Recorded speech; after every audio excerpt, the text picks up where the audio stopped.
जैसा कि आज का टॉपिक हमारा क्या है, embryonic development of human, means मानव में भ्रूण का विकास कैसे होता है। ठीक है, मानव में भ्रूणीय विकास, तो जैसा कि आपको पता है कि मानव में भ्रूणीय विकास किसके अंदर होता है, तो फीमेल पर्सन के अंदर। ठीक है, फीमेल पर्सन के अंदर होता है। और जो भ्रूण बनते हैं वो प्रोसेस क्या होती है उनकी, तो सबसे पहले तो आपको बताया गया था कि मेल और फीमेल। ठीक है, मेल पर्सन,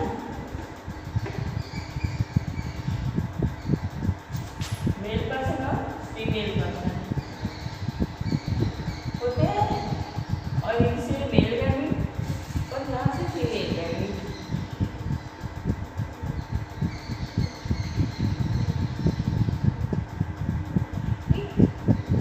मेल से मेल गैमीट निकलेगा, फीमेल से फीमेल गैमीट। अब मेल से क्या होंगे, स्पर्म। जैसा कि आप जानते हैं स्पर्म कैसे होते हैं, मोटाइल होते हैं, छठ होते हैं। ठीक है, और इस तरह से होते हैं, फ्लैजिलेटेड दिखते हैं। तो ये यहाँ से स्पर्म क्या होंगे, बनेंगे। और इधर ओवम क्या होते हैं, नॉन मोटाइल होते हैं, ध्यान रखिएगा। और ये ओवम और स्पर्म क्या करेंगे, इनके अंदर फ्यूजन की संयुग्मन की क्रिया होगी। संयुग्मन की क्रिया के पश्चात क्या होगा, फर्टिलाइजेशन, मतलब ये निषेचन की क्रिया करेंगे। ठीक है, फ्यूजन के पहले निषेचन की क्रिया होगी, तो इनके अंदर निषेचन की प्रोसेस हो गई। अब इस निषेचन के पश्चात क्या होगा, जाइगोट का बनना हो गया, जाइगोट बन गए। ठीक है, अब ये जाइगोट क्या करेगा, डेवलपमेंट करेगा, इसका विकास होगा, और विकास के फलस्वरूप ये क्या करेंगे, एम्ब्रियो का निर्माण करेगा। जाइगोट के फलस्वरूप, तो इस तरह इस प्रोसेस के द्वारा क्या हो गए, एम्ब्रियो बन गए। लेकिन अभी तो ये सिंपली तौर पे मैंने आपको समझा दिया है, लेकिन उस टाइम में क्या मतलब कितने स्पर्म वहाँ से सिक्रीट होते हैं, उस स्पर्म के साथ कौन से ऐसे हार्मोन्स होते हैं जो उनको आगे की ओर बढ़ने में मदद करता है, इन सारी चीज़ों के भी बारे में आज हम जानेंगे। ठीक है, ये प्रोसेस होता है।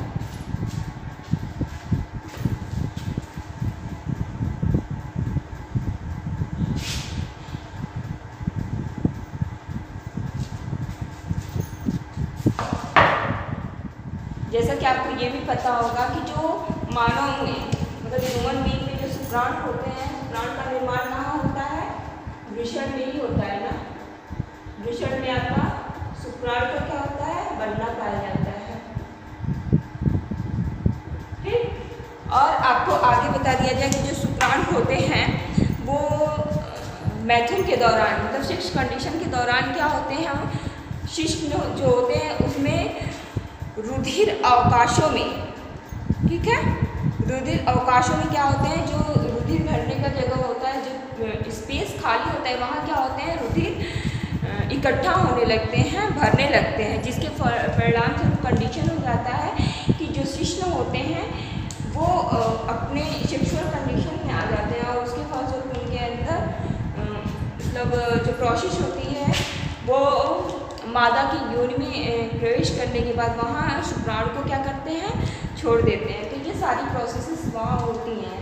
ठीक है, इसको हम इसके माध्यम से जान लेते हैं। अभी आप जान लीजिएगा कि जो मानव में ये भ्रूणीय विकास होता है, ये क्या होता है, इंटरनल होता है, एक्सटर्नल तो नहीं होता है ना, बाहर की ओर तो नहीं होता है ना। जब भी होता है ये अंदर की होता है, तो इसलिए एक्सटर्नल होता है, तो इसलिए इसको क्या कहते हैं हम, आंतरिक निषेचन भी कहते हैं। ध्यान दीजिएगा, मानव में ये आंतरिक निषेचन होता है। कौन, एम्ब्रियो डेवलपमेंट, भ्रूण का विकास जो होता है वो आंतरिक निषेचन के फलस्वरूप होता है। कह रहे हैं कि जो निषेचन के दौरान जो होते हैं, आपको बताया गया था कि फैलोपियन ट्यूब होता है, साइड में इस तरह से दोनों साइड में फैलोपियन ट्यूब थी, बीच में आपकी यूटेरस थे, और नीचे जाके यूटेरस क्या हो जाता, कॉर्विक्स का शेप ले लिया था। ये इसी तरह की स्ट्रक्चर है।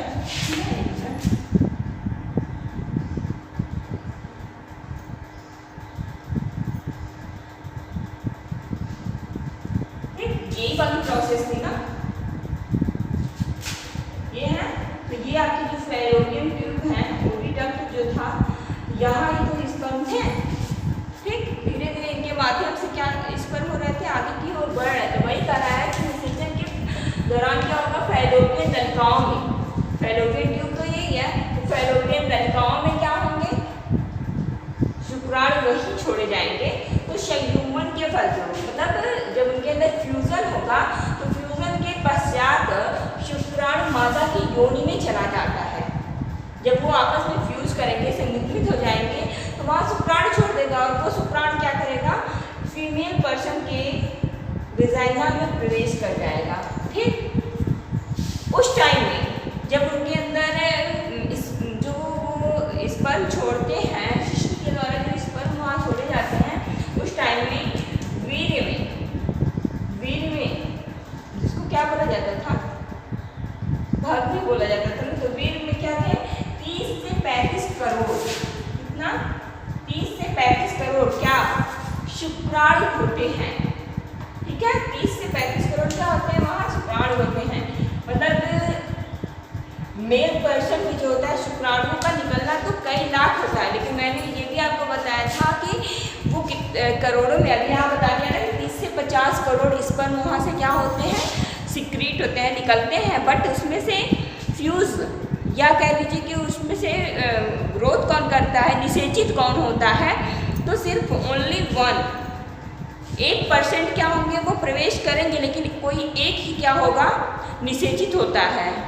ठीक है, किसी एक स्पर्म में ही क्या करेगा, ओवम के साथ फर्टिलाइज होगा और फर्टिलाइज के पश्चात क्या होगा, जाइगोट का फॉर्मेशन करेगा। ठीक है ना, ये चीज़ ध्यान में रखिएगा। आगे ये नहीं सोच लीजिएगा कि 30 करोड़ स्पर्म जो वहाँ निकल रहा है तो 30 जाके मादा की योनि में प्रवेश करेंगे और वहाँ वो ओवम के साथ क्या होंगे, फ्यूज करके, मतलब फ्यूजन करके, फर्टिलाइजेशन क्रिया करके जाइगोट का फॉर्मेशन करेंगे और बहुत सारे एम्ब्रियो का निर्माण। ऐसा कुछ भी नहीं होता है, ओनली 1% लोग प्रवेश करते हैं। ठीक है, और वहाँ ओवम के साथ वो फर्टिलाइज करते हैं, तो केवल एक स्पर्म वहाँ फर्टिलाइज हो पाता है। ध्यान रखिएगा। आगे दिया हुआ है, कह रहे हैं वीर्य में लगभग कितने, 30 करोड़ शुक्राणु होते हैं, इनमें से लगभग 1% शुक्राणु ही फैलोपियन नलिका में क्या करते हैं, पहुँच पाते हैं। आ गया ना कि कितने, ओनली 1% जो स्पर्म होंगे वो ही कहाँ पहुँच जा रहे हैं, फैलोपियन ट्यूब में, इसको हम फैलोपियन नलिका कहते हैं, वहाँ पहुँच पाते हैं। वीर्य में उपस्थित कौन कौन से हार्मोन्स होते हैं, वीर्य में उपस्थित प्रोस्टाग्लैंडिस तथा स्त्री के पीयूष ग्रंथि से। ठीक है, वीर्य में उपस्थित कौन होते हैं, प्रोस्टाग्लैंडिस तथा स्त्री के योनि, स्त्री में जो है पीयूष ग्रंथि से स्रावित ऑक्सीटोसिन, ये हार्मोन्स के नाम है दोनों। कब, सेक्स वाली कंडीशन में ये वहाँ मतलब उनके संकुचन के लिए होता है ना, कॉन्स्ट्रक्शन और रिलैक्सेशन, मतलब संकुचन और शीतलन की जो प्रोसेस होती है, उस टाइम ये वहाँ क्या होते हैं, सिक्रीट करते हैं। ठीक है, उस टाइम ये वहाँ उनकी हेल्प करते हैं।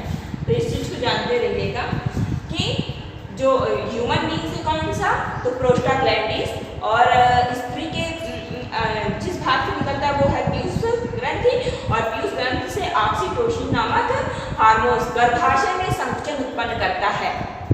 ठीक है ना, गर्भाशय वाले भाग में क्या करता है, संकुचन उत्पन्न करते हैं। वीर्य में उपस्थित शुक्राणु गर्भाशय तथा अंडवाहिनियों में होने वाले संकुचन के कारण तीव्र गति से होते हुए फैलोपियन वाहिनी में पहुंच जाते हैं। क्या बोला गया कि जो वीर्य में उपस्थित शुक्राणु थे, जो स्पर्म वहाँ उपस्थित थे वीर्य वाले भाग में, तो वो क्या किए कि गर्भाशय और अंडवाहिनी, ठीक है, गर्भाशय में तथा अंडवाहिनी में होने वाले जब संकुचन की प्रोसेस हो रही है और ऑक्सीटोसिन नामक हार्मोन के द्वारा, तो वो गर्भाशय और अंडवाहिनी दोनों भागों में हो रही है और उनके संकुचन के कारण वो स्पर्म जो होंगे वो बहुत तेजी तीव्र गति से क्या करते हैं, फैलोपियन ट्यूब में पहुंच जाते हैं। ये जो संकुचन और शीतलन की प्रोसेस होती है वो क्यों होती है, क्योंकि अगर होती नहीं तो शुक्राणुओं पे फोर्स कैसे पड़ता, वो आगे की ओर कैसे खिसकते हैं। तो जब उनके अंदर संकुचन होता है फिर वो शिथिल होते हैं, फिर संकुचन, तो वहाँ स्पर्म जो होते हैं वो धीरे धीरे आगे की ओर बढ़ते रहते हैं उसी प्रोसेस के द्वारा, तो वो बहुत तेजी के साथ क्या होते हैं, फैलोपियन ट्यूब में पहुँच जाते हैं शुक्राणुओं को अंडाणु की ओर। ठीक है, जो स्पर्म को अंडाणु की ओर गति के लिए एक और वहाँ क्रियाएं होती हैं जिसको हम क्या कहते हैं, फर्टिलाइजिंग एंटी फर्टिलाइजिंग अभिक्रिया। ठीक है, ये दोनों भी हार्मोन्स ही हैं, एंजाइम्स हैं। तो फर्टिलाइजिंग तथा एंटी फर्टिलाइजिंग अभिक्रिया भी सहायक होती हैं। ये अभिक्रियाएं भी क्या करती हैं, शुक्राणु को अंडाणु की ओर ले जाने में मदद करती हैं। इसी कारण शुक्राणु अंडाणु की ओर गति करते हैं। मतलब इस अभिक्रिया जो सहायक हो रही है, इन्हीं के द्वारा क्या होते हैं, स्पर्म ओवम की ओर गति कर पाती हैं। ठीक है ना।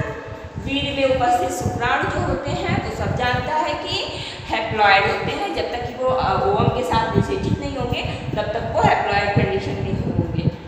जैसे ही वो निषेचित हो जाएंगे वो डिप्लॉइड हो जाते हैं। तो वीर्य में उपस्थित शुक्राणु जो होते हैं वो अवृत होते हैं और अवृत जो शुक्राणु है वो क्या करते हैं, अंडाणु को निषेचित करते हैं।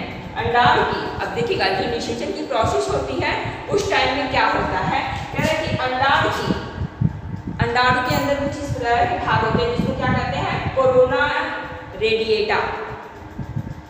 कोरोना रेडिएटा में, ठीक है ना, अंडाणु होता है जो ओम वाला भाग होता है उसमें कोरोना रेडिएटा में शुक्राणु एक क्रोमोसोम द्वारा क्या करते हैं, चिपक जाते हैं। मतलब जो ओवम होते हैं और स्पर्म होते हैं वो दोनों आपस में इस तरह से जुड़ जाते हैं, चिपक जाते हैं।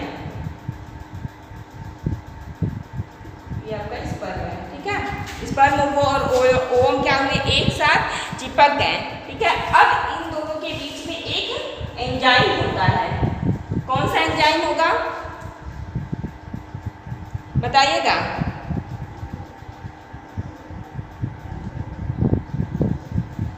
देखिएगा नाम, हाई एल्यूरोडी एज। ठीक, हाई एल्यूरोनी एज।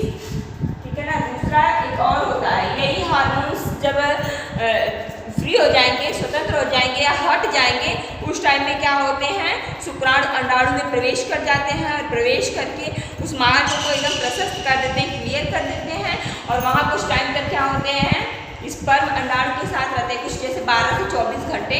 ठीक है ना, 12 से 24 घंटे उनके पास में रहते हैं अंडाणु के, और निषेचन की क्रिया मतलब उनको क्या करते हैं, डिप्लॉयड कंडीशन में कर देते हैं, या उसको कर दीजिए कि उनके साथ निषेचित करके उनको जाइगोट में कन्वर्ट कर देते हैं। और न्यूरी मिनेडेज, ये दो हार्मोन होते हैं, न्यूरी,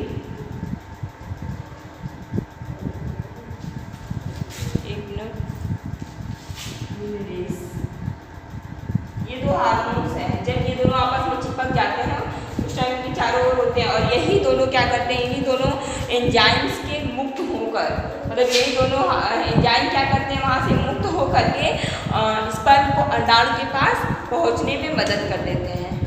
ठीक है, तो अभी आपको इम्पोर्टेंट इतना ही है, इतना जानना है। ठीक, बाकी की ये सारी चीज़ें तो मैंने समझाने के लिए आपको बता दी, बहुत ज़्यादा डीप आपको जाने की जरूरत नहीं है। अभी हमने जितना भी बताया और एक बार फिर से बता रहे हैं, उसको ध्यानपूर्वक देख लीजिएगा। बाकी की चीज़ें आपको BSc वगैरह में बहुत ज़्यादा डीप जाके बताया जाएगा।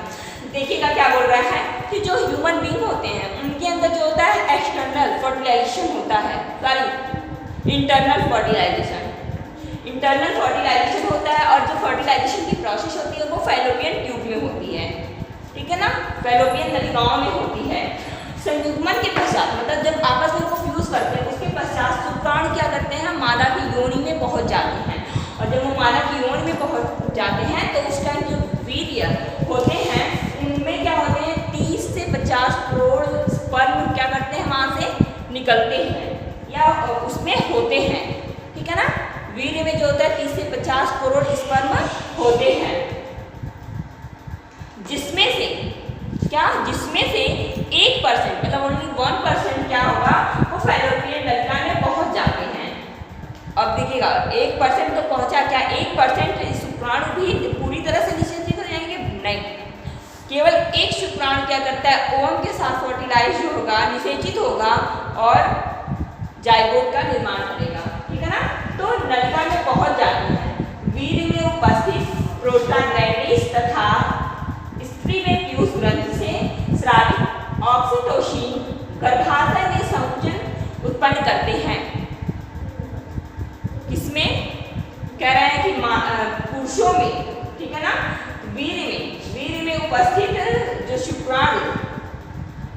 वीर्य में उपस्थित प्रोस्टाग्लैंडिन्स तथा स्त्री के पीयूष ग्रंथि में उपस्थित ऑक्सीटोसिन नामक जो हार्मोन्स हैं वो क्या करते हैं, गर्भाशय में संकुचन उत्पन्न करते हैं।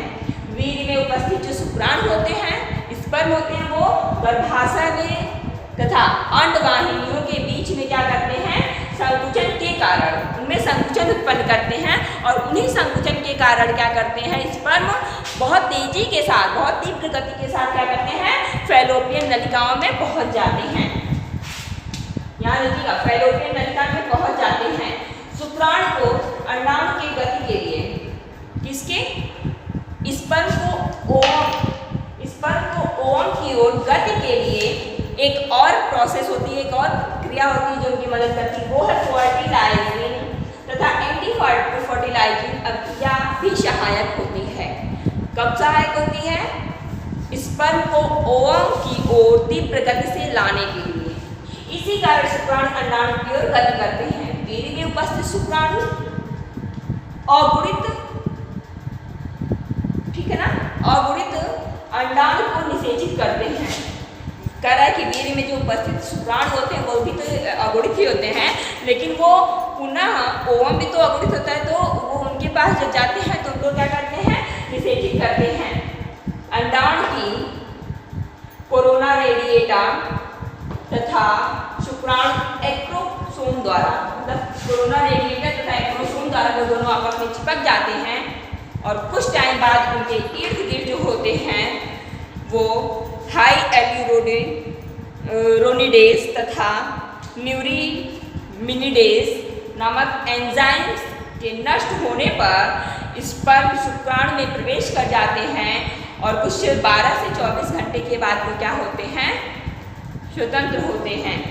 ठीक है, और वो जिसके फलस्वरूप द्विगुणित युग्मनज, द्विगुणित जाइगोट का क्या करते हैं, निर्माण करते हैं। तो इसको भी हम देख ही लेते हैं कि एक्रोसोम से, यहाँ हो गया ना, एक्रोसोम द्वारा चिपक जाते हैं। तो एक्रोसोम से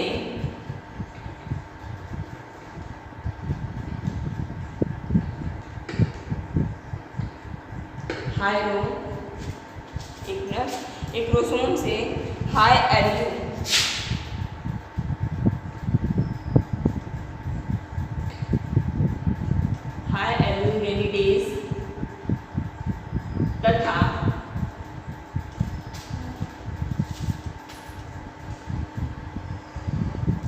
तथा न्यूरीमिनिडेज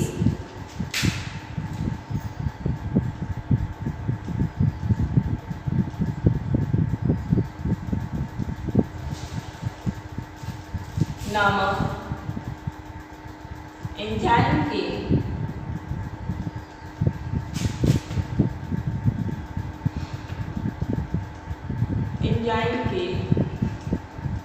नष्ट होने पर या एंजाइम से कर लीजिएगा, एंजाइम से मुक्त होकर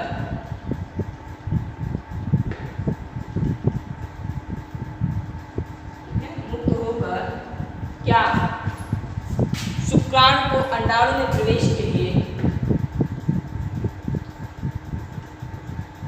शुक्राणु को अंडाणु में प्रवेश के लिए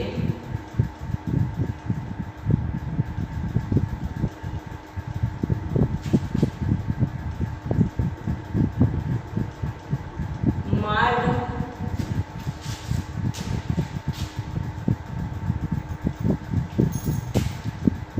प्रशस्त करते हैं या मार्ग बना देते हैं।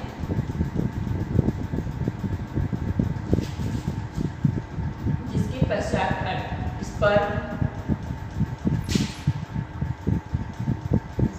जिसके बाद शुक्राणु 12 से 24 घंटे तब क्या करेगा, एक्टिव रहेगा, सक्रिय रहता है।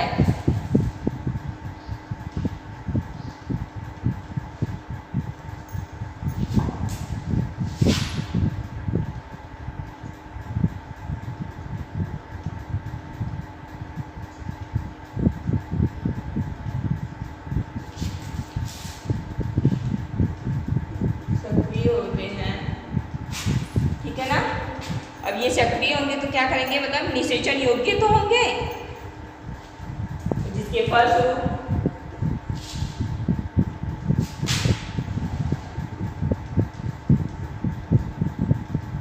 डिप्लॉयड जाइगोट का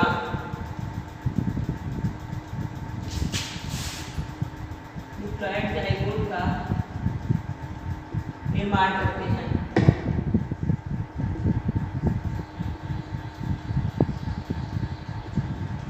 ठीक है, समझ में आ गया ना कि क्या कहा गया। अब हमको पढ़ना है इसी में मानव का भ्रूणीय विकास में ही विदलन क्या होता है, मारुला स्टेज क्या होता है और ब्लास्टुला स्टेज क्या होता है। ठीक है ना, तो बस इसको जनरली हमको थोड़ा थोड़ा सा जानना है टॉपिक में, ब्लास्टुला भवन क्या होता है, तो हम इसको जान लेते हैं। ठीक,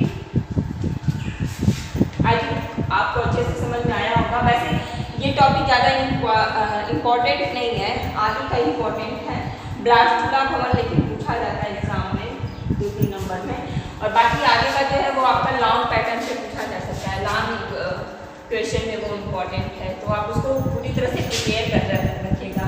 ठीक है ना,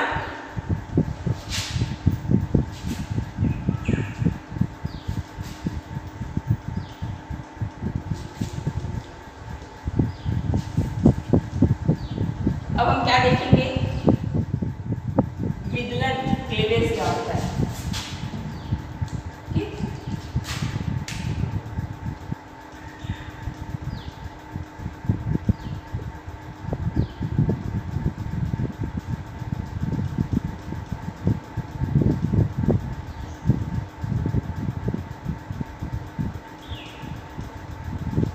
हमको देखना है विदलन होता क्या है, जिसको हम क्या कहते हैं, क्लीवेज।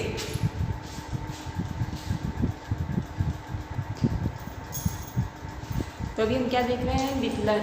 ठीक है, विदलन मतलब क्या होता है, बटना, अलग होना, यही होता है ना। तो देख लीजिए विदलन होता क्या है। ठीक, क्या है कि निषेचन के लगभग, अभी आपको पता चला ना कि निषेचन में जब शुक्राणु प्रवेश कर जाते हैं अंडाणु के पास, ठीक है, तो उस कंडीशन में होता क्या है वहाँ कि वो 12 से 24 घंटे तक क्या होते हैं, सक्रिय होते हैं। ठीक है, 12 से 24 घंटे वो क्या रहते हैं, वहाँ एक्टिव रहते हैं। उसके बाद क्या करते हैं, वो अंडाणु के साथ फर्टिलाइजेशन क्रिया करते हैं। ठीक है, संयुग्मन बना लेते हैं पूरी तरह से, तो वो क्या करते हैं, उनको डिप्लॉयड युग्मनज का निर्माण कर देते हैं वहाँ पे। ठीक है, इस तरह से ये प्रोसेस चल रही थी। अब हम देखेंगे कि विदलन होता क्या है। तो कह रहा है कि निषेचन के लगभग, फर्टिलाइजेशन के लगभग 24 घंटे पश्चात, ठीक, मानव युग्मनज में 24 घंटे के पश्चात क्या होगा, मानव का जो युग्मनज जो जाइगोट बनेगा उनके अंदर विदलन की क्लीवेज की प्रक्रिया होती है। 24 घंटे के बाद वो वहाँ स्टार्ट होती है। ठीक है, सर्वप्रथम मतलब उसके अंदर जब विभाजन की प्रोसेस शुरू हो जाती है तो सबसे पहला विभाजन क्या होता है, समसूत्री माइटोसिस डिवीजन होता है। उनके द्वारा युग्मनज 2 ब्लास्टोमियर का निर्माण करती है। जो युग्मनज होती है वो 2 ब्लास्टोमियर का क्या करेगी, निर्माण करती है। ठीक है, तो यहाँ तक हमने देख लिया। अब उनके अंदर विदलन हो गया है। उसके बाद मारुला स्टेज आता है। कहें कि मारुला स्टेज होते हैं, उनमें होता क्या है कि वहाँ जो युग्मनज होते हैं वो आकार में क्या होते हैं, बराबर बराबर होते हैं। ठीक है ना, मारुला का जो आकार होता है उस टाइम में जो वहाँ युग्मनज होते हैं वो बिल्कुल बराबर बराबर होते हैं। तो ब्लास्टोमियर के कोशाद्रव्य में, यहाँ ब्लास्टोमियर का निर्माण हो गया था, तो कह रहे कि ब्लास्टोमियर का जो कोशाद्रव्य था उनमें क्या वृद्धि नहीं होता है, उनके अंदर ग्रोथ नहीं होता है, लेकिन जो उनके अंदर उपस्थित आनुवंशिक पदार्थ होते हैं, जेनेटिक मटेरियल जो होते हैं, उनके अंदर क्या होते हैं, वृद्धि होती है निरंतर, मतलब उनके अंदर लगातार वृद्धि होती जाती है। और उस वृद्धि के फलस्वरूप क्या होते हैं, वो 16 कोशीय, मतलब 16 कोशीय वाले गोलनुमा, मतलब बॉल के आकार के मारुला की भीतरी कोशिकाएं, ठीक है ना, क्या 16 कोशीय गोल गेंदनुमा मारुला की भीतरी कोशिकाएं भ्रूण के विभिन्न अंगों का निर्माण करती हैं। जो 16 कोशिकाओं में बटे होते हैं गेंदनुमा मारुला, वो क्या करते हैं,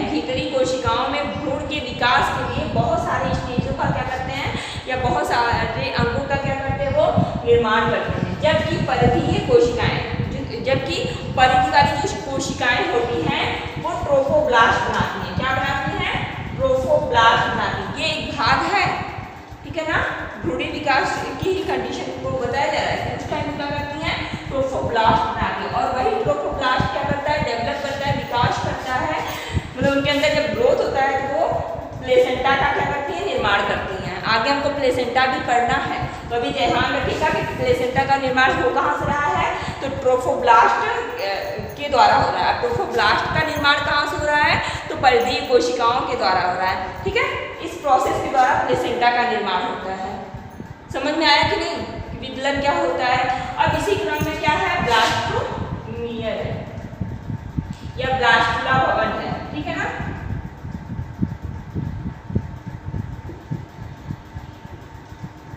इसी क्रम में हमको ब्लास्टुला भवन पढ़ना है, तो ये चीजें हम कल पढ़ लेंगे। हम लोगों ने इसको कल पढ़ा जाएगा, ठीक है ना। अभी तक के लिए आज इतना ही बस कि विदलन में आपने जान लिया कि क्या होता है। 24 घंटे के बाद ही उनके अंदर विभाजन की प्रोसेस शुरू होती है, और वो 24 घंटे के बाद अगर उनके अंदर विभाजन भी होता है तो वो कैसा होता है? माइटोसिस होता है, ठीक है ना। मियोसिस नहीं, माइटोसिस होता है, जो मतलब विभाजन के फलस्वरूप, माइटोसिस डिवीजन के फलस्वरूप युग्मनज क्या करता है? दो ब्लास्टोमियर का निर्माण करता है। और यहाँ क्या है कि ब्लास्टोमियर की जो कोशाद्रव्य है उनमें कोई भी विभाजन नहीं होता है, कोई भी परिवर्तन नहीं होता, लेकिन उनके अंदर जो उपस्थित जेनेटिक मटेरियल होते हैं, अनुवांशिक पदार्थ होते हैं, उनमें बार बार निरंतर वृद्धि होती रहती है, ठीक है। उस वृद्धि के कारण उनके अंदर जो कोशिकाएं होती हैं वो 16 कोशिकाओं में बढ़ जाती हैं, 16 कोशीय हो जाती हैं, और उनकी स्ट्रक्चर जो होती है वो गोलनुमा होती है। और मारुला स्टेज हम पढ़े तो मारुला की जो आंतरिक भीतरी सतह होती है, भीतरी भाग होती है, उनके बीच में उपस्थित जो भ्रूण होते हैं वो विभिन्न अंगों का निर्माण करने लगते हैं। विभिन्न अंगों का निर्माण करके वो क्या करते हैं? और उनकी जो परिधीय कोशिकाएं होती हैं, परिधि वाली कोशिकाएं होती है, वो ट्रोफोब्लास्ट बनाती हैं। वही ट्रोफोब्लास्ट ग्रोथ करके किसका निर्माण करता है? प्लेसेंटा का निर्माण करता है।